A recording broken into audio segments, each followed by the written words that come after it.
A palestra que a gente vai ter aqui agora, nesse auditório, dando início ao eixo Repensando as Certezas, vai trazer uma tecnologia que parece até coisa de ficção científica.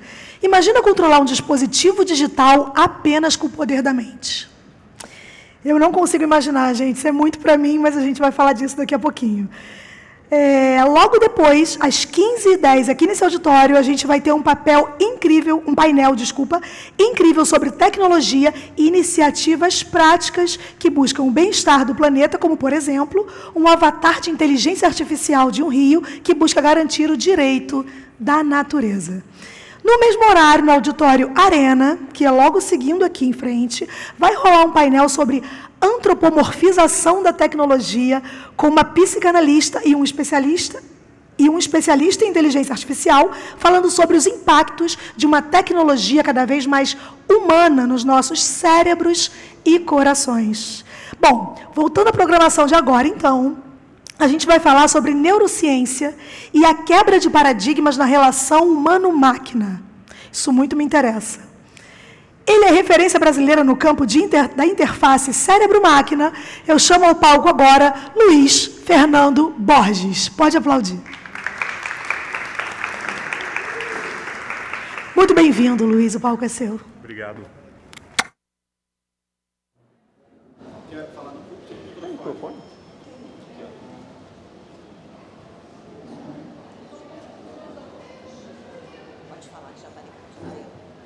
Olá, boa tarde. Imagina só, aos 12, 13 anos de idade, olhar para isso aqui. Se eu puder ter a apresentação aqui. Isso é uma senhora que é paralisada do pescoço para baixo por causa de um acidente que ela sofreu. Ela está, depois de anos, sendo capaz de controlar um artefato robótico apenas com o pensamento dela. Com o implante invasivo, que envia os sinais cerebrais para esse conjunto de computadores, decodifica, e o braço se move de acordo com o que ela está pensando. Eu não sei vocês, mas quando eu vi isso aqui, isso daqui é uma pesquisa que foi liberada em 2012 na mídia. Mas quando eu assisti isso daqui, com mais ou menos uns 12, 13 anos de idade, eu falei o seguinte: eu quero fazer isso para o resto da minha vida. E o que eu vou contar aqui hoje é justamente um pouco mais sobre esse futuro possível. Um futuro onde a tecnologia controlada a partir da atividade cerebral pode representar uma esperança para milhões de pessoas que sofrem de alguma doença degenerativa, ou até mesmo apresentando um novo modo da gente, pessoas sem deficiências motoras, interagirmos com essas tecnologias.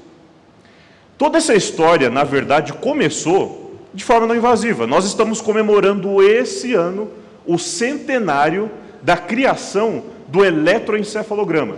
Esse daqui é o criador do eletroencefalograma, o Hans Berger, que inventou uma técnica de como é que a gente consegue medir sinais cerebrais.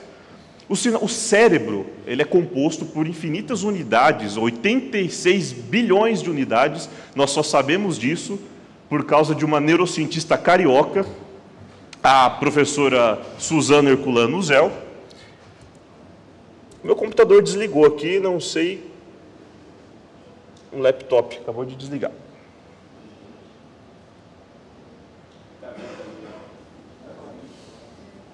Perdeu a transmissão. Mas nós sabemos a quantidade de neurônios exata que existe no cérebro humano justamente graças a uma pesquisadora carioca, a professora Suzana Herculano Zell. Antigamente existia um paradigma que os seres humanos tinham 100 bilhões de neurônios. Mas, na verdade, graças às pesquisas dela, nós sabemos que nós temos 86. O principal papel da tecnologia, como vocês vão ver aqui hoje, é não funcionar quando a gente precisa dela, mas a gente resolve. Deve ser. Não tem problema algum.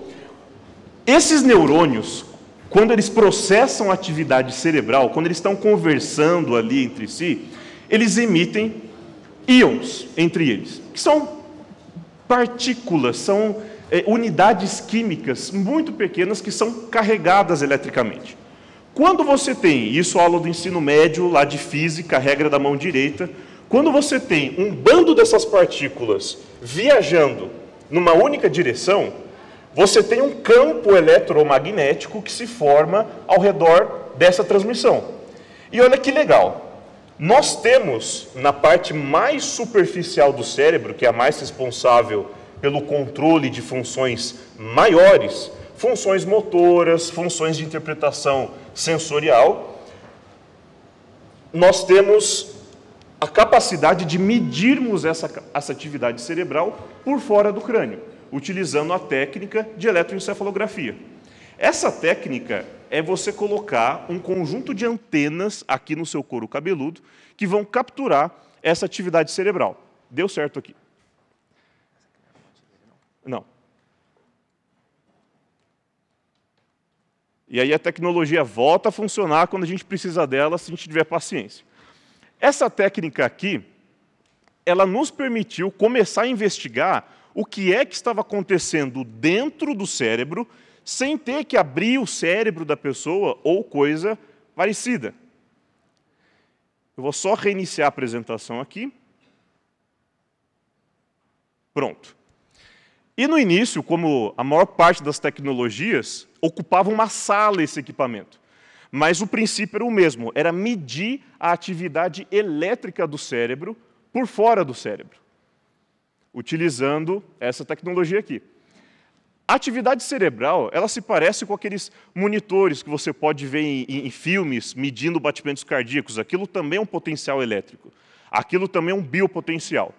E uma vez que a gente começou a medir a atividade cerebral, alguns pesquisadores começaram a olhar e ver se esse tipo de atividade cerebral, quais são as características desses sinais, se eles estão relacionados com características cognitivas. E, na verdade, em nome de frequência, ou seja, em nome de quantas vezes esse sinal cerebral oscila por segundo, nós temos alguns marcadores cognitivos interessantes. Por exemplo, nós sabemos que oscilação muito baixa da atividade cerebral, a pessoa pode estar num sono profundo, a pessoa pode estar sob o efeito de anestésico. Agora, uma oscilação muito maior da atividade cerebral, foco intenso, a pessoa está naquele vestibular, está naquele concurso, resolvendo vários problemas ao mesmo tempo. E essa daqui, não precisamos de publicações para falar isso, é a atividade cerebral basilar de pesquisador, principalmente nas universidades brasileiras. É resolvendo problema, é tomando conta de mais de uma coisa de uma vez só. Então, esse daqui é o Hans Berger. Aquele ali são os primeiros equipamentos de eletroencefalograma, que, como eu disse, acabavam ocupando uma sala inteira. E aí você consegue até pegar alguns artefatos, alguns batimentos cardíacos, medindo a atividade elétrica do cérebro. Uma outra propriedade muito interessante que o pessoal começou a ver, que vocês acabaram de observar ali, é a capacidade da gente interpretar como o cérebro está processando estímulos externos, como, por exemplo, o de luz. Até onde eu sei, a primeira publicação feita em 1973 da interação entre a atividade elétrica do cérebro e um computador surgiu de forma não invasiva, utilizando e se aproveitando do eletroencefalograma. Esse cientista, o Jacques Vidal, ele era um neurologista que fez um experimento muito interessante. Eu peço que vocês se lembrem dele até o final da apresentação. Ele colocou uma pessoa na frente de um monitor. Naquela época, os computadores não eram... Talvez até funcionariam melhor naquela época, mas eles não eram tão pequenos assim. Eles colocaram essas pessoas na frente desses monitores e colocou nesse monitor diferentes luzinhas para poder piscar. Do lado direito, piscava como se fosse um ícone na tela a uma frequência específica. Do outro lado, piscava em outra frequência. Adivinha o que acontece se você pegar esses eletrodos de eletroencefalograma e colocar mais ou menos aqui atrás do cérebro? Você consegue ver o que o seu córtex visual, ou melhor, a parte do seu cérebro mais responsável pelo processamento de visão, como é que ela está lidando com aquilo. Então, quando você olha para um canto da tela que está piscando a 5 vezes por segundo, adivinha qual que é a oscilação cerebral? Mais ou menos 5 vezes por segundo. E esse exame, ou melhor, esse paradigma virou um exame, que é o potencial visual evocado. Esse paradigma no campo das interfaces cérebro-máquina se chama potencial visual evocado de campo estacionário. É um jeito que é utilizado até hoje em alguns consultórios para você avaliar a integridade do nervo óptico, avaliar a integridade do processamento do que está acontecendo ali. Um dos exames, obviamente. E foi graças a Fortuler que nós descobrimos algo muito interessante sobre controle motor. Colocou na cabeça da pessoa os eletrodos de eletroencefalograma, as anteninhas que nos permitem enxergar algum tipo de atividade cerebral, que é a atividade cerebral cortical, aquela mais superficial, e ele pediu para que essas pessoas fizessem movimentos. Levanta seu braço direito, levanta seu braço esquerdo, levanta a sua perna. O que ele foi fazendo, casando observação dos sinais logo depois que o evento aconteceu, foi muito interessante. Ele observou que alguns ritmos, algumas frequências cerebrais, elas mudavam bem em algumas regiões que são mais responsáveis pela representação dos membros superiores, como as suas mãos, quando existia a execução desse movimento. Só que, olha que interessante, e é assim que nós lemos pensamentos, é assim que nós lemos atividade cerebral, com essa característica elétrica da frequência. Quando ele pediu para a pessoa apenas imaginar o movimento e não só fazer o movimento, ele observou a mesma oscilação. Ou seja, a oscilação cerebral ela estava presente ali nos sinais, ali no córtex da pessoa, mesmo sem a pessoa fazer o movimento. Ela só imaginava e a ondinha aparecia, a frequência mudava. Graças a outra pessoa, chamada Wilder Penfield, que fazia cirurgias, neurocirurgias, remoção de foco epiléptico, por exemplo, retirar uma porção do cérebro da pessoa que está causando um distúrbio de epilepsia. Ele pegava eletrodos e com o cérebro da pessoa exposto, o cérebro não sente dor, essa é uma grande ironia, ele processa todos os estímulos do corpo, mas ele mesmo, se você fizer intervenções dele, ele não sente dor. Ele ia com esses eletrodos e ele ia estimulando o córtex. E ele via que essa pessoa reportava que estava sentindo alguns estímulos táteis que não estavam sendo entregues no corpo dela. Essas pessoas estavam experimentando a sensação de terem o seu joelho, a sua perna, o seu braço, a sua mão encostada, sendo que não existia nada encostando. Era a estimulação elétrica no cérebro. Ele fez isso com centenas de pacientes e, com o tempo, ele criou o que nós conhecemos hoje como o mapa de Penfield. É um mapa topográfico da representação da controle motor e controle de sensação, processamento de sensação no cérebro. Agora, olha que interessante essas duas evidências se cruzando. Quando você coloca os eletrodos de eletroencefalograma no crânio de alguém, de novo, aquela touquinha, antenas por fora, só coloca um gelzinho ali para aumentar o contato. Olha o que acontece quando eu peço para a pessoa imaginar o movimento da mão direita ou esquerda. Nesse caso, é o movimento da mão esquerda, nesse caso, é o movimento da mão direita. Justamente naquela mesma faixa prevista no homúnculo de Penfield, você tem essa mudança de frequência. Você tem essa mudança da atividade cerebral.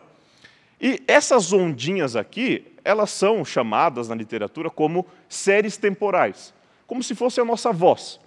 E se uma coisa que a tal da inteligência artificial sabe fazer hoje, é traduzir voz para texto. Então, a sua voz é uma oscilação, como se fosse uma ondinha dessas, e aí você fala alguma coisa, seu celular obedece. Pois bem, se você utilizar os mesmos algoritmos que são utilizados para traduzir voz em ação, em texto, você consegue reconhecer a atividade cerebral. Você consegue reconhecer pensamentos motores. A pessoa está imaginando a mão direita ou está imaginando a mão esquerda e a sua inteligência artificial está lendo seus pensamentos motores. Agora, o que acontece quando a gente vai um pouco mais fundo nessa questão? ou seja, de forma invasiva. Nos anos 2000, a primeira demonstração de uma interface cérebro-máquina invasiva foi feita pelo cientista Phil Kennedy, onde ele conseguiu fazer um veterano de guerra que estava em estágio completo de encarceramento, a síndrome do encarceramento, no qual a pessoa não é capaz nem de movimentar os olhos direito, porque está completamente presa dentro do seu próprio corpo. Ele conseguiu, com um eletrodo implantado no cérebro, fazer com que esse paciente fosse capaz, novamente, de se comunicar com o mundo exterior, tendo a sua atividade cerebral interpretada por um computador. Recomendo muito esse documentário aqui, do qual nós vamos assistir um trecho, chamado O Pai dos Ciborgues, ou The Father of the Cyborgs.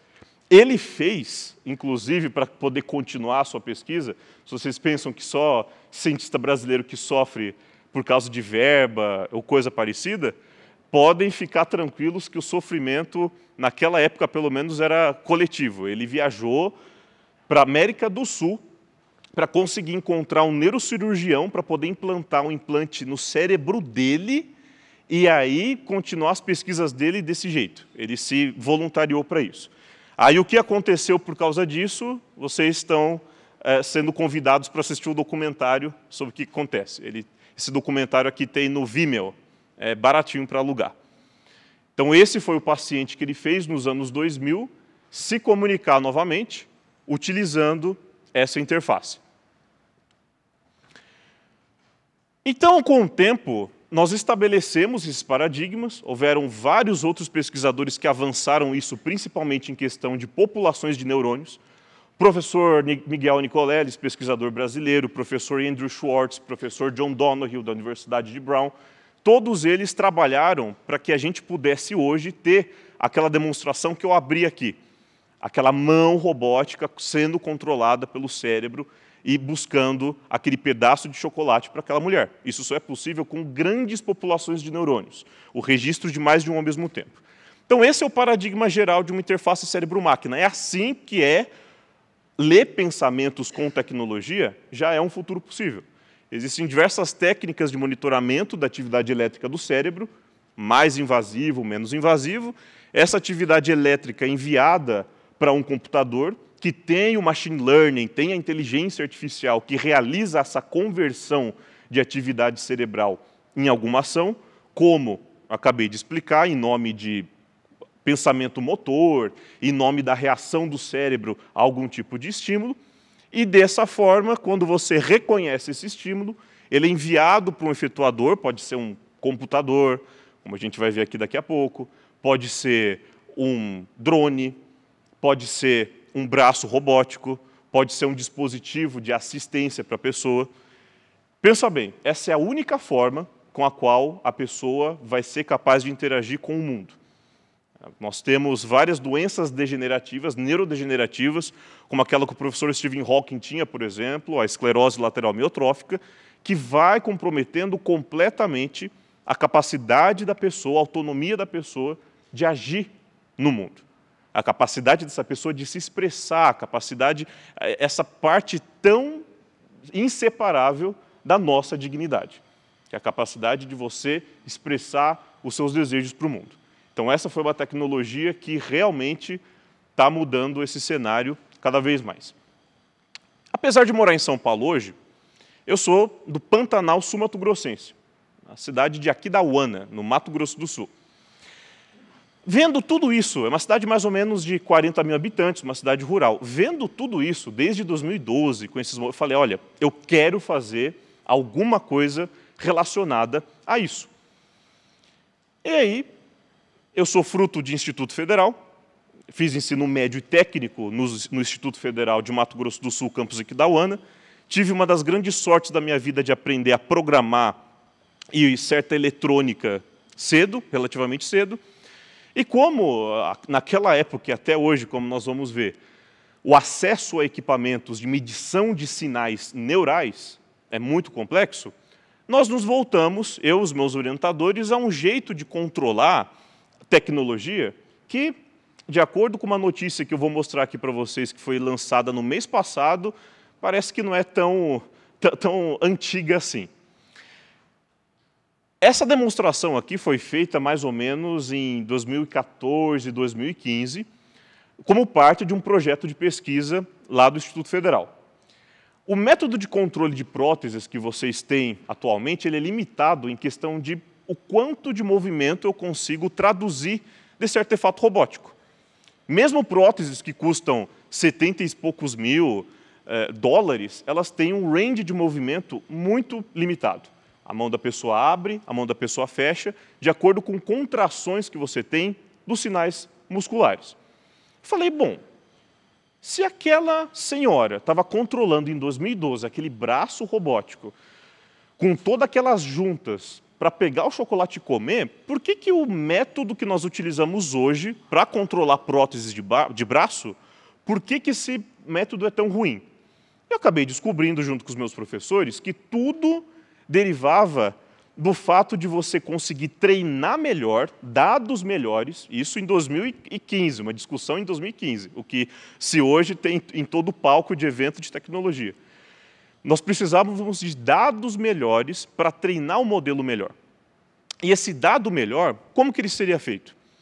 Casar, ao mesmo tempo, os sinais elétricos e sinais de movimento que eu estou extraindo de uma pessoa abrindo e fechando a mão. Bastava a gente coletar, de um lado, sinal muscular, do outro lado, sinal de movimento, ensinar um programa de computador como traduzir uma coisa na outra, e pronto. Eu só tinha me esquecido, na época, de algo simples, uma pessoa lá na época de 16 anos de idade esquecer, que são, pessoas amputadas não têm braço. Então não daria para você pegar os sinais de movimento lá do braço da pessoa logo no início. Bom, o Luiz, de 16 anos, exatamente há 10 anos, né, eu tenho 26 hoje, pensou em algo genial. Foi o seguinte, enquanto todo mundo ainda tem braço, que tal a gente promover uma campanha de faça um backup do seu braço, num pendrive, porque vai que algum dia você perde, e aí você já tem o backup do seu braço ali. Meu orientador quase quis me deserdar nessa época, teve uma reação não tão amigável assim à ideia.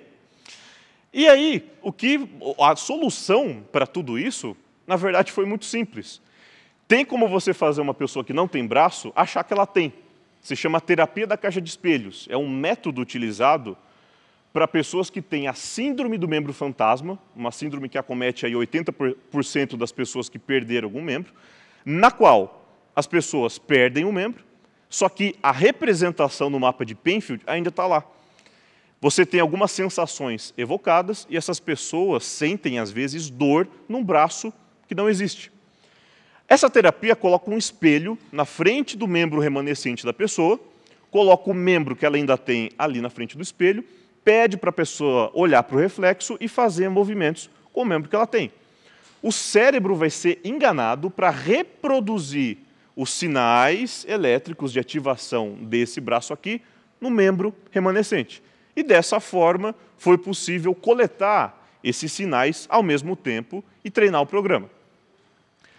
Do mesmo jeito e da mesma forma, foi possível enganar o cérebro dessa pessoa para ele achar que estava recebendo toques no membro que não existia, no membro fantasma. Foi colocado na região do bíceps uma manga que tinha elementos vibratórios, como se fossem aquelas moedinhas de celular que vibram, eles estavam dispostos no formato de uma mão, e aí a pessoa via, ao mesmo tempo, um estímulo sendo dado na mão virtual, e ao mesmo tempo via esse estímulo sendo dado, esse estímulo vibratório sendo dado na região do bíceps. Esse cruzamento de estímulos no cérebro da pessoa fez com que, com o tempo, ela recebesse os estímulos vibratórios aqui, na região do bíceps, só que ela reportava alguma sensação no membro que não existia.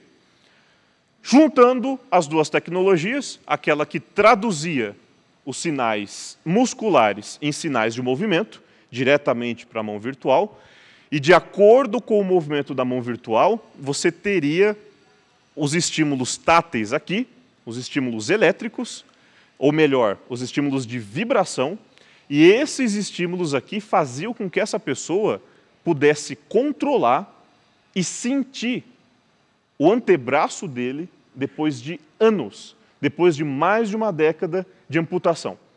A sensação que ele descreveu foi como, primeiro, o membro fantasma mais real da história, porque eu estou vendo pela primeira vez, e parece que eu estou quebrando um gesso de um braço que estava por muito tempo imobilizado.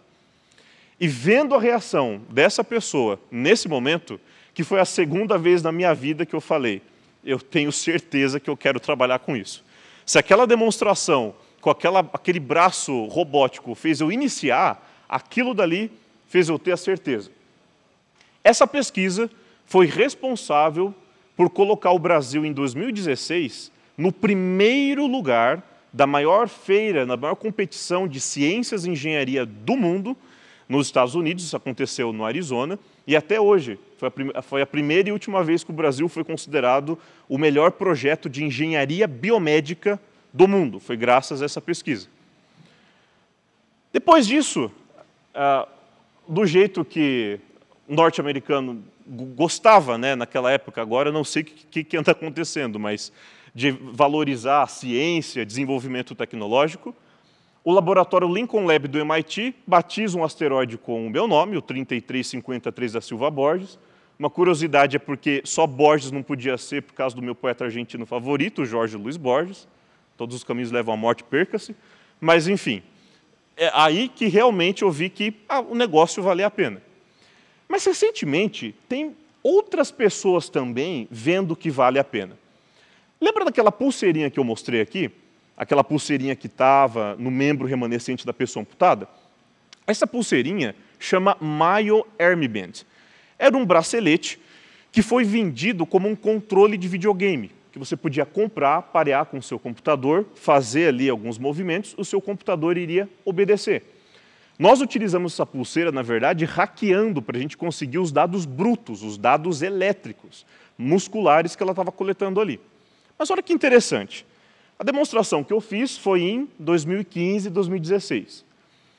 Em 2019, uma outra empresa chamada Control Labs compra a patente da pulseira, da tecnologia. Compra do Thalmic Labs, que era a primeira empresa que fez e estava vendendo isso. Logo depois, mas ainda em 2019, eles aumentam o número de eletrodos da pulseira, eram 8 canais, eram 8 eletrodos, eles aumentam para 16, e eles são capazes de fazer isso aqui. A tradução simultânea e contínua dos mesmos dados elétricos, musculares, em movimento. Eu olhei isso na época e falei, interessante, agora sim que as próteses vão ficar melhores, mas qual foi a minha surpresa quando, no mesmo ano de 2019, a Meta compra a empresa por $1 bilhão. Essa tecnologia de interação, sem qualquer tipo de câmera, sem qualquer medir movimento, sem você ter uma câmera enxergando o movimento, eu descobri recentemente, é a última fronteira que existe para interação, é o último problema tecnológico de interação com realidade virtual e aumentada que existe. A Meta comprou essa pulseira e no mês passado foi lançado isso aqui. Eles melhoraram mais um pouco a tecnologia, melhoraram mais um pouco o software e vai ser utilizado para esse propósito aqui, aquele óculos de realidade mista deles. Veja, é o santo grau. Você interage com o mundo de realidade virtual ou com o mundo de realidade aumentada sem precisar, no óculos, ter alguma câmera para capturar o movimento. A sua mão pode estar aqui atrás do óculos. O óculos não está enxergando a câmera. Mas se você estiver fazendo os movimentos, eles vão acontecer. Então, esse tipo de tecnologia chegou 10 anos depois, aquela demonstração lá do braço virtual foi em 2016, ela vai chegar, ou está chegando, no mainstream, no qual dispositivos que nós vamos ter no dia a dia, daqui a pouco, quando eles conseguirem fazer um design que seja mais agradável, talvez mais leve, vai ser o nosso método padrão, ou grande parte dele, de interação com dispositivos virtuais. Querem eliminar o telefone, colocar o óculos de realidade aumentada? Pois bem, você precisa interagir com ele de alguma forma. Ninguém vai querer ficar falando com comandos de voz ali. Imagina isso no metrô, em São Paulo, no horário de pico, todo mundo com isso tentando interagir por voz com o seu dispositivo. A interação vai ser feita justamente com a via neural. Ah, Luiz, mas você falou no início de sinal cerebral, falou lá daquela primeira demonstração que aconteceu em 73, da luz piscando para controlar o computador. Pois bem, em 2017, uma startup chamada NextMind cria esse dispositivo aqui. É como se fosse um mini eletroencefalograma que fica justamente aqui no seu córtex visual. Olha o que acontece quando a pessoa olha para diferentes cantos da tela que estão piscando a frequências diferentes. Os cantos estão aqui, ó. Ele consegue controlar o televisor, ou controlar jogos de videogame, ou controlar realidade virtual apenas olhando para cantos da tela. De novo, não existe câmera ali olhando para o olho dele e fazendo rastreamento. É um rastreamento neural. É um rastreamento a nível de atividade cerebral. Provavelmente essa criança no futuro vai interagir com a tecnologia utilizando esses métodos de interação. Quem viver, verá. Pois é, o Snapchat vai lá e compra essa empresa, compra essa tecnologia, também, bem recentemente, se não me engano foi no ano passado, há 2 anos, por também quase $1 bilhão. Ou seja, isso indica realmente que o mundo da tecnologia e da interação com tecnologia vai mudar para a interação neural. Luiz, gostei, estou convencido, quero trabalhar com isso. Quero fazer aqui na minha universidade, montar um grupo de pesquisa, fazer no Instituto Federal, um grupo de pesquisa voltado para a interação cérebro-máquina, músculo-máquina, olho-máquina, para a gente poder não perder mais esse bonde. Pois bem, você vai ter que desembolsar cerca de R$26 mil para comprar essa plaquinha aqui. Eu acho que eu sou a única empresária que faz propaganda do concorrente, por causa do custo. Depois de impostos e tudo mais, você vai ter isso aqui, e só vem essa plaquinha com mais outras coisas, mas se você não tiver um conhecimento bom de eletrônica, você vai acabar estragando essa plaquinha. E já existe outro equipamento, chamado Emotiv, que também faz a captura de sinais cerebrais, custa isso daí, e só captura sinais cerebrais. Você não vai conseguir colocar no braço para tentar fazer outra coisa, ou seja, não é tão flexível assim. Ou seja, eu olhei para isso, eu fiz técnico em informática no Instituto Federal, eu falei, não é possível, nós estamos analogamente naquele mesmo momento da computação, onde para você brincar de computador, para você brincar com programação, você tinha que montar o seu próprio computador. Existiam algumas revistas, não sei se alguém vai lembrar aqui, Eletrônica Fácil, que tinha em bancas, que às vezes vinha com alguns componentes ou instruções para você montar circuitos elétricos, e nos Estados Unidos tinha algumas de computador. Você montava a plaquinha, soldava em casa, conectava no seu monitor e você programava. O que a Apple fez? Qual foi a grande inovação dela no início? Vamos fazer isso plug and play. Vamos fazer com que essa tecnologia seja capaz de ser utilizada por pessoas que não tenham tanto conhecimento técnico em eletrônica. As pessoas só querem programar. De forma análoga, eu decidi fundar, então, a Cortex Corp com essa visão. Se as pessoas só precisam do sinal neural, seja o sinal neural do cérebro, seja o sinal neural dos músculos, seja dos olhos, ou seja, do coração, nós precisamos de uma plataforma acessível, barata, capaz de capturar esses dados, e esses dados são seus. Essas discussões, elas estão mais atuais do que nunca. Aquela empresa, na verdade, que eu mostrei, a Emotiv, acabou de ser processada no Chile, porque a Constituição do Chile agora tem neurodireitos, ou seja, direitos que que o consumidor tem de privacidade dos seus dados cerebrais ou dos seus dados neurais. E ela foi processada, se não me engano, podem conferir, porque para você ter acesso aos dados brutos, você precisa pagar uma assinatura ou coisa parecida. Pois bem, os aparelhos da Cortex Corp podem ficar tranquilos que os dados são seus. Você adquiriu o equipamento e o dado é seu. E foi isso que foi possível criar.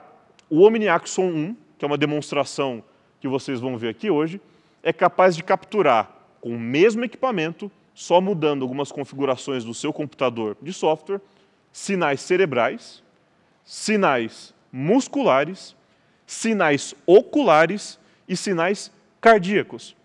O sinal cardíaco, se você não for um mestre da meditação, você não consegue controlar direito. Então, você não vai utilizar para você controlar seu computador. Só que, no mundo médico, nós sabemos que doenças cardíacas são as que mais matam. Imagina só você tornar acessível uma ferramenta para medição de sinais cardíacos, batimentos do coração, complexo lá, PQRST, e você poder ensinar as pessoas como criar um programa melhor para a detecção de fibrilação, para a detecção de ataque cardíaco ou alguma outra coisa, sinais que o seu coração começa a dar, do ponto de vista eletrofisiológico, às vezes meses antes de algo mais sério acontecer. E isso daqui a nível de pesquisa, a nível de ensino. As habilidades que você vai conquistar trabalhando com dados cerebrais, os dados musculares, os oculares e os cardíacos, vão fazer, espero eu, uma geração de desenvolvedores brasileiros que possam ter um currículo competitivo para poder trabalhar naquelas empresas que têm aquelas grandes divisões de interface cérebro-máquina. Se nós não incentivarmos esse tipo aqui de tecnologia ou esse tipo de desenvolvimento, não tornarmos isso acessível para o grande público, nós, enquanto comunidade desenvolvedora brasileira, vamos ficar para trás nisso. Peguei o seu dispositivo, o que eu posso fazer com ele? O que a sua imaginação mandar com 8 sinais elétricos, 8 biopotenciais. A demonstração que nós vamos ver hoje conta apenas com um, que é um protótipo. O lançamento desse equipamento oficial vai ser previsto para o ano que vem, primeiro semestre do ano que vem, se a tecnologia cumprir o seu papel e continuar funcionando em nome de pesquisa e desenvolvimento. Só que olha o que é possível fazer com um canal de atividade muscular e 2 canais de atividade de movimento, porque, afinal, naquele mundo de realidade virtual, um dos métodos também para você ter a orientação ali nos objetos vai ser por movimento do seu braço. Então, 2 canais de movimento, um canal de atividade muscular. Você pode, por exemplo, usar a sua linguagem de programação favorita para traduzir a orientação da sua cabeça nos eixos X e Y para a orientação de um mouse. E traduzir a contração muscular, ali no caso do músculo zigomático maior do rosto, em um clique. Para você poder, com esforço mínimo, desenhar. Para você fazer, com esforço mínimo, digitar num teclado, como um tipo de comunicação assistiva. Por causa disso, e com essa visão, a Cortex Corp acabou de ser reconhecida, inclusive minha segunda vez aqui no Rio esse ano.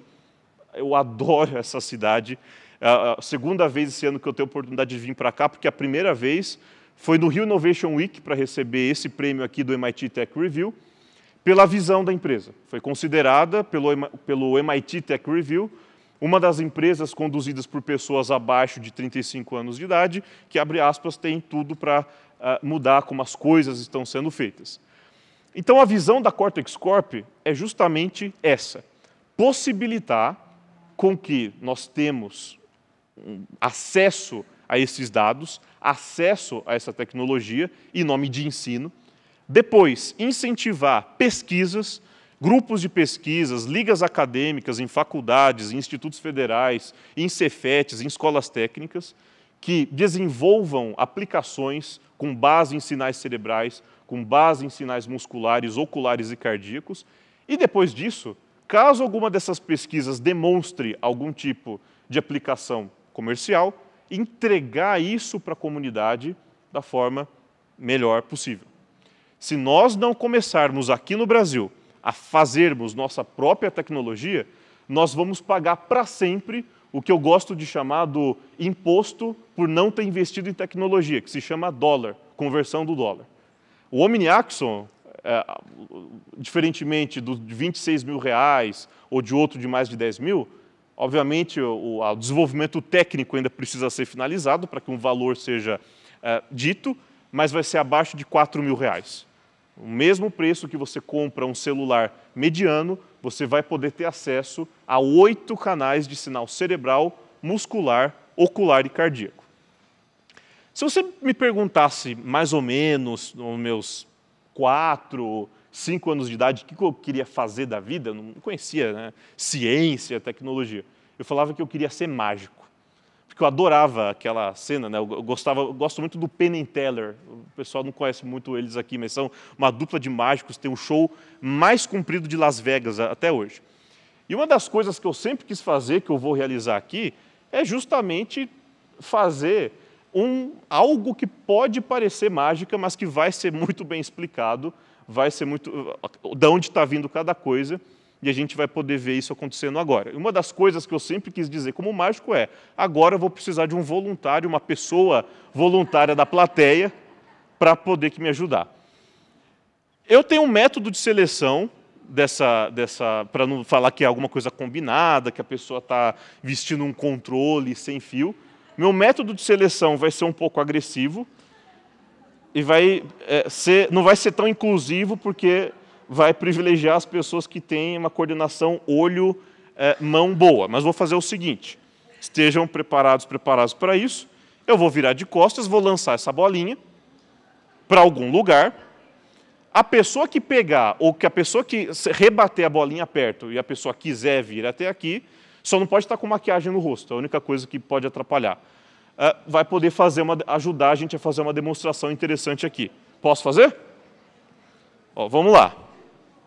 Vou fazer aqui na diagonal, para poder tentar pegar a plateia inteira. Vamos lá.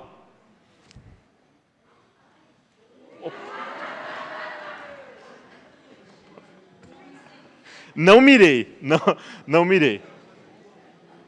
Quer ou pode indicar outra pessoa?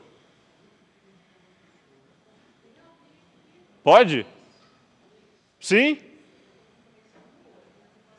No rosto tem? Pode ser? Todo mundo... Nos conhecemos agora, né?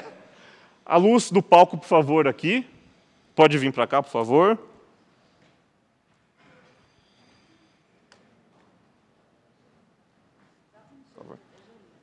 Obrigado. Como você chama? Camila. Camila. Sempre quis fazer isso. É coisa de... Silva, perfeito. Pode sentar aqui, por favor? Coisa de mágico, né? Não, muito obrigado, como você chama. E como vai ser a primeira vez que eu vou fazer tanto uma demonstração num palco, eu fiz para a Globo News lá no Rio Innovation Week, mas o sufoco que eu passei. Eu vou entrar aqui numa transmissão de vídeo que vai possibilitar com que vocês vejam o que está acontecendo naquele computador ali.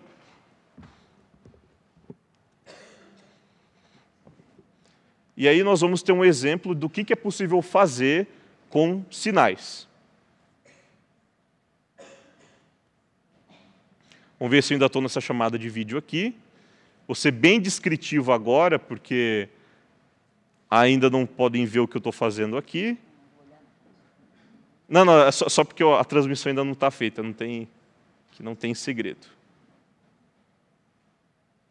Perfeito. Vou configurar a chamada de vídeo aqui. Está se vendo? Todo mundo bonito. Muito bom.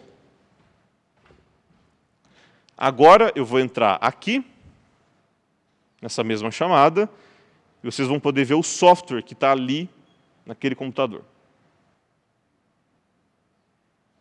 Existe uma limitação na tecnologia que quem conseguir resolver vai ganhar muito, que é o seguinte.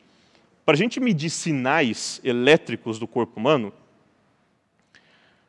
o que acontece é que eles são muito menores do que sinais de eletricidade, esses cabos que correm aqui. Então, o que acontece é que existe uma interferência gigantesca de artefatos elétricos no ao redor a esses sinais. Então, por causa disso, a gente precisa usar um computador como esse aqui, que não está conectado à rede, não está conectado a nada. Vou compartilhar minha tela aqui.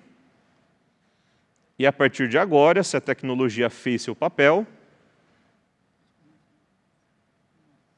Pronto. A partir de agora, se a tecnologia fez aqui, nós vamos poder ver o que está rolando naquele computador de lá. Na verdade, vou fazer o seguinte. Vou enviar aquele link para lá.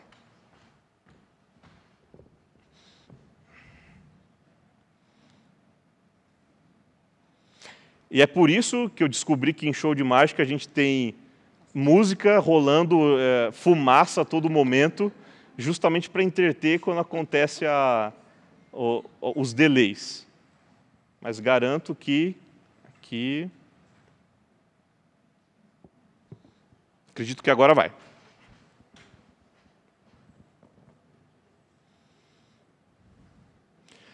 Estou compartilhando a tela daquele computador nesse aqui.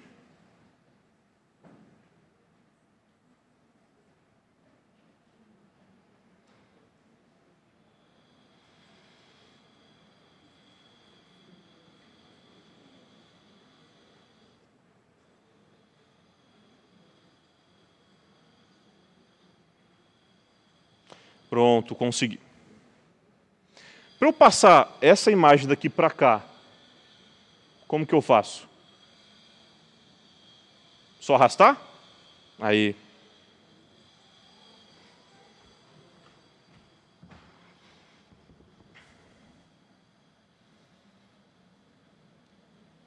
Permitir. Foi? Foi. Então, vou passar essa imagem para cá, e aí vocês vão poder ver o que está acontecendo ali.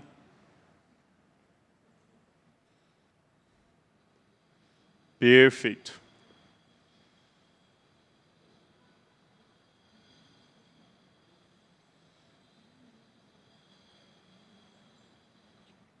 Para enxergar a tela aí, né? Então vamos fazer o seguinte agora.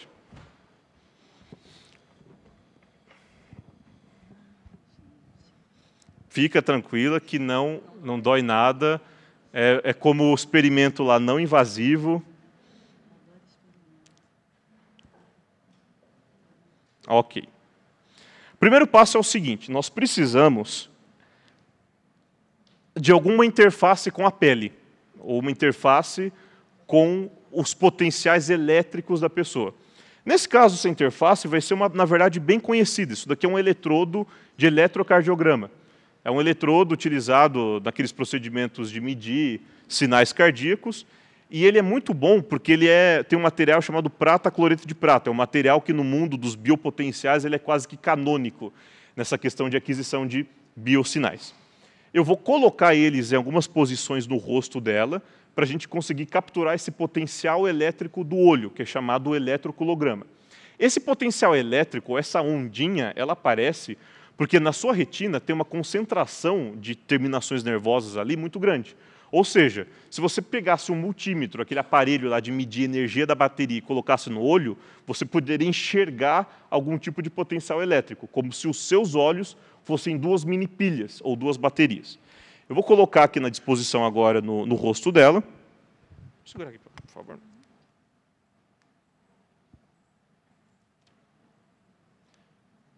Com licença. Esses aqui para captura de movimento horizontal.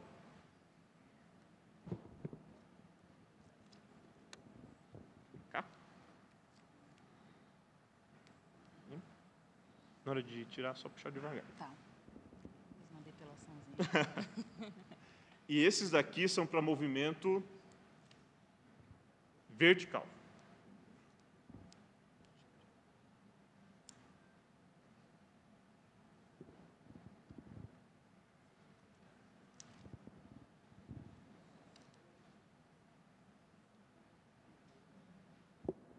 E aí, como a gente está falando de questões elétricas, tudo que é elétrico precisa de uma referência. Da onde você está falando que você tem aqui 5 volts, 1 volts. Existe um diferencial, o nome disso é diferença de potencial. Então, nós fazemos aqui um referencial atrás da orelha. É também canônico no mundo de eletrofisiologia. É um osso que nós temos aqui chamado mastoide, ele não tem músculo ali, então você consegue medir uma referência elétrica só da pele, não de outro artefato muscular. Com licença.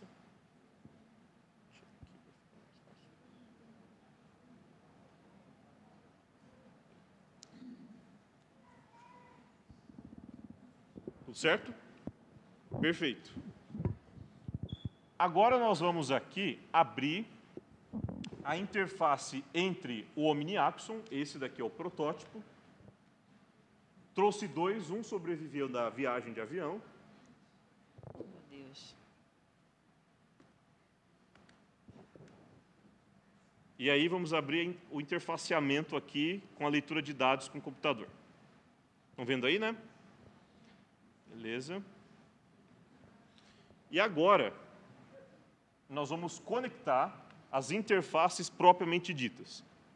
O primeiro controle que eu quero aqui é um controle vertical, um controle do computador nessa orientação vertical. Então, eu vou colocar os eletrodos aqui.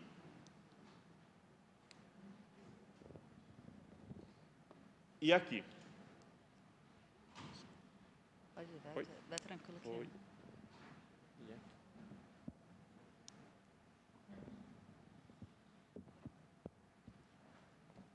E aí nós conectamos com o nosso dispositivo.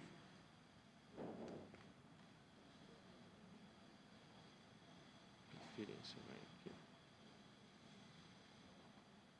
já quero um negocinho desse. Sim, é fácil. Dispositivo conectado. Se a tecnologia fez seu papel. Ai, meu Deus. O usuário não pode atrapalhar nada não, né? Não. Imagina. Se acontecer qualquer coisa aqui de errado, a culpa é da tecnologia. Ah, então tá bom. Não é da pessoa utilizando a tecnologia, pelo amor de Deus. Veja, é um tipo de interação que nós não fomos treinados para ter. Eu vou utilizar um programinha que não precisa saber programar para usar, chama OpenVibe. A programação dele é feita com esses bloquinhos aqui. E o que eu vou fazer é processar os sinais que nós estamos vendo aqui em nome de alguns filtros. Como eu disse, os sinais vêm com alguma sujeira, que é a que vocês podem ver aqui no meio. E nós já estamos capturando os sinais do olho dela. Vou pedir para você fazer o seguinte. Olha para frente. E aí, olha para o pessoal ali do som e olha para baixo de forma alternada. Para cima, para baixo. Para cima, para baixo. Nós estamos conseguindo capturar o movimento dos olhos dela a partir da atividade elétrica. Como que a gente sabe? Pode parar, por favor? Como que a gente sabe que isso é possível? Porque imagina só o poder de uma tecnologia que mede onde seu olho está de olhos fechados. Fecha seu olho, por favor. Faz aquele mesmo movimento, para cima e para baixo com o seu olho. O sinal varia do mesmo jeito. Temos esse componente aqui, que vocês acabaram de ver no meio, é o nosso famoso ruído. Tá? É o ruído... Estava soltando? Ah, então era isso. Não, sem problema, a gente coloca outros se precisar. Mas é o nosso ruído. Ruído eletromagnético. Tá, Luiz, beleza, você tem esse sinal aí, legal. Pode mover para cima e para baixo de novo? Legal, gostei desse sinal, mas o que a gente pode fazer com ele? Utilizando uma interface muito simples. Se estiver descolando de novo, me avisa, por favor. É normal, a colinha do... Utilizando uma interface muito simples, nós podemos transformar esse sinal sem usar inteligência artificial, sem usar estatística, nada, de forma muito simples, em comando para o computador. Eu tenho aqui essa interfacezinha, que manda o computador acionar a tecla para cima, quando o olho está para cima, e para baixo, quando o olho está para baixo. Ou seja, é como se o programa estivesse acionando essa tecla do computador por dentro. Para que a gente usa isso de forma igual hoje em dia, de forma super necessária, para a gente conseguir ver Reels no Instagram? Então vamos dar uma olhada aqui. Olho para cima, olho para baixo, já está ela que está mexendo. Se a gente abrir aqui, a nossa interface de Reels, vamos fazer até uma divisão aqui para ficar legal. Os sinais de um lado, o processamento desses sinais aqui também, e a interface de controle aqui. Olha para frente, e aí você vai fazer o seguinte, olha para cima e para o meio, e depois para baixo e para o meio. Nós vamos fazer um ajuste aqui nessa questão de limiares. Vou colocar mais próximo, pode parar, por favor. Aí. E agora, ela está passando os Reels, aqui do Instagram, com a atividade elétrica dos olhos. Um tipo de movimento ou um tipo de interface que funciona até de olhos fechados. Se você puder fechar os olhos e fazer para cima e para baixo da mesma forma, você tem isso acontecendo. Uma outra demonstração de como esse dispositivo pode interagir com outro tipo de tecnologia, e aquela que costuma dar mais errado quando eu tento mostrar pela primeira vez, é a seguinte, vamos fechar aqui, nós vamos mudar a orientação dos cabos, para que agora ela consiga controlar com o movimento horizontal. Segura aqui para mim, por favor. Com licença.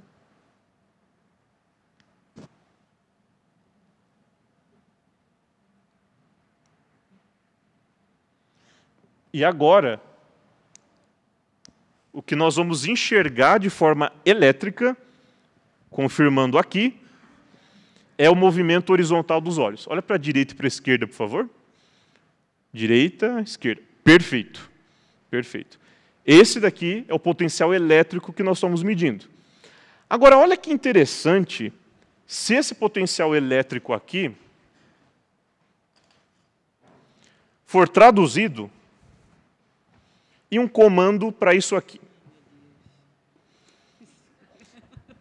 Eu tive num podcast aqui da Casa Firjan com o Yuri, avisei, não tem ninguém preparado na fileira da frente, igual avisei, então acho que vocês não escutaram o podcast, porque eu falei o seguinte, pessoal da fileira da frente, por favor, trazer guarda-chuva, para sua própria proteção. Mas tudo bem, não tem problema. Carteira de motorista de drone com os olhos. Vamos iniciar aqui a outra interface. Quase que eu fechei a chamada de vídeo.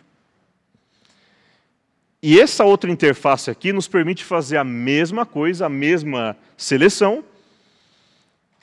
Só que agora, quando o sinal elétrico, o sinal neural dela cruzar esses dois limiares, o que vai aparecer é um comando para o drone. Eu vou iniciar aqui, vou checar se a rede do drone está conectada onde deveria estar. A partir de agora, coloco um dangle aqui de sinal. Vejo se o drone está com a rede conectada, na minha outra rede Wi-Fi, está. Inicio o programa de controle do drone, eu vou estar controlando ele aqui com a minha mão, agora, nessa parte inicial. E pessoal da primeira fileira pode ficar tranquilo que o movimento que nós restringimos aqui, a equipe jurídica da Casa Firjan está fazendo um ótimo trabalho, é um movimento de giro, então ele não vai para aí. O movimento que vai acontecer aqui, vocês podem até se ver aqui, é um movimento de direita e esquerda, ele não vai para lá, ele só vai ficar girando, olhando para a direita e olhando para a esquerda, como se ela estivesse controlando por meio dessa interface aqui. Vamos garantir que está tudo no lugar, correto, e vamos lá. Primeira coisa que a gente precisa é que ele ache aonde ele está, por isso que existem essas coisas no chão. Esse é um drone feito para essas demonstrações educacionais mesmo de tecnologia. E por isso que existe esse padrão aqui no chão. Para que ele consiga achar onde ele está. Só faltou combinar com o drone. Vamos, acha onde você está. A gente vai ver quando ele conseguir ficar parado. Aqui. E aí, se a gente dividir a tela com os limiares de controle e colocando aqui, se você colocar os olhos para a direita e para a esquerda, a partir de agora, a orientação do drone, ou seja, para onde que ele está olhando, está sendo feita diretamente dos sinais oculares dela, de um potencial neural. Eu gosto de acabar com essa demonstração aqui, porque da mesma forma que quando eu vi aquela demonstração pela primeira vez, e falei, tenho certeza, quero trabalhar com isso.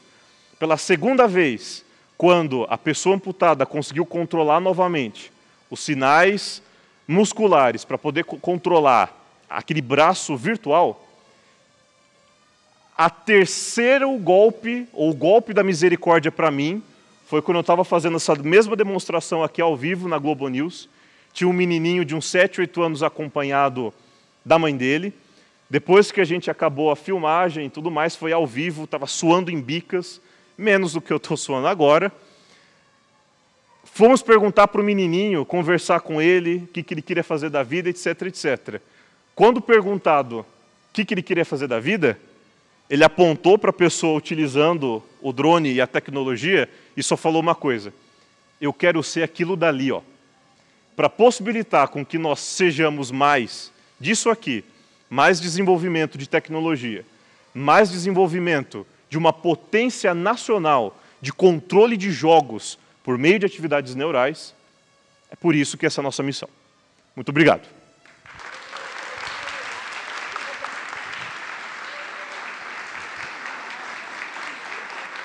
Não tem problema. Ele não vai sair dali.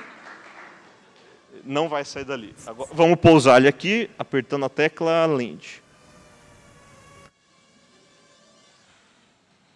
Pronto, a equipe jurídica tá feliz.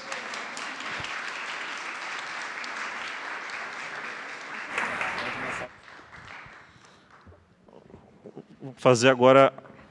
Luiz, eu estou impressionada. Uma salva de palmas também para Camila, não é?